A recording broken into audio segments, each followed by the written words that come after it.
PLC analyzed their current instruction and implemented Lindsay's recommended moves. First stop. The kindergarten teacher is beginning her whole class phonics lesson with a short phonemic awareness activity on blending sounds into words. She has established instructional routines, elicits choral responses, and monitors student performance and gives feedback to the class.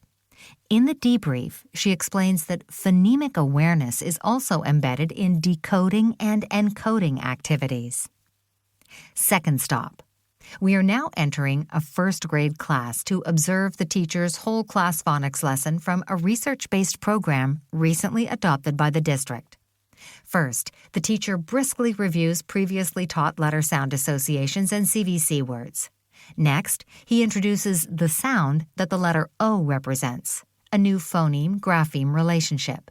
Then, he models how to sound out a word using continuous blending and guides students in sounding out words.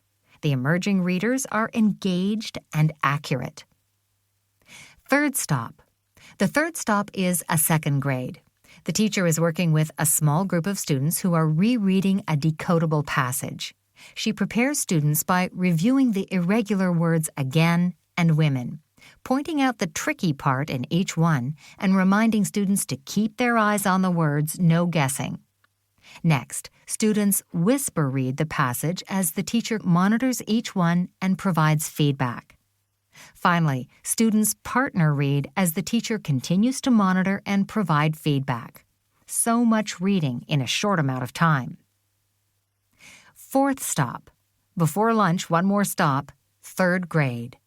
The students are gathered on the rug. The teacher is perched on a stool, and the nearby wall is covered with all things oceans. Covers of books about oceans, a world map with oceans highlighted, ocean word lists, and an ocean facts poster.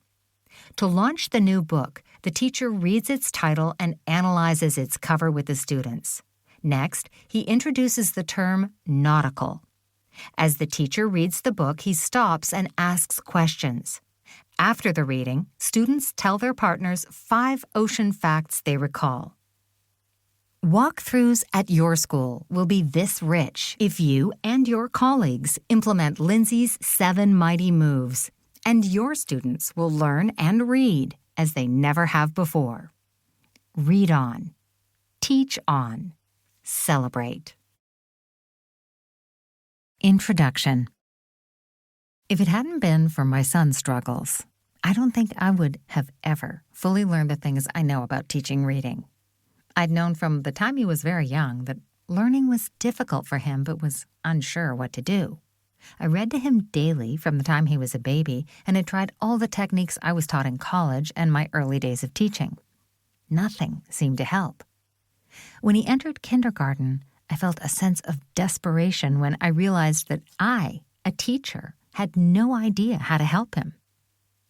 Eventually, he was diagnosed with severe dyslexia and depression. I didn't realize the depths of his pain until months later when he began sobbing regularly about his reading struggles. I held him in my arms, trying to comfort him as he shared harrowing thoughts. I soon discovered that my son was not alone. Many people who struggle to read, young and old, grapple with the same feelings of inadequacy.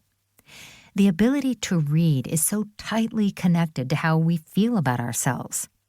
Literacy leader Tracy Whedon said, "When we read, we can think critically, we can make decisions, we can shape change." How inspiring that we teachers can have such an impact on our students' lives. When we teach our students to read, we open windows of opportunity for them. But that can only happen if we consider the needs of all students, keep our expectations high, and provide them with the skills to become literate members of society. My son's diagnosis sparked a flame inside me to find out all I could about dyslexia and effective reading instruction for all students, those with dyslexia and those without it. I needed to help him, and I needed to prevent other children from experiencing the shame and embarrassment that he did. So I learned all I could about the science behind reading and began to rethink the strategies and methods that I had been taught. The more I learned, the more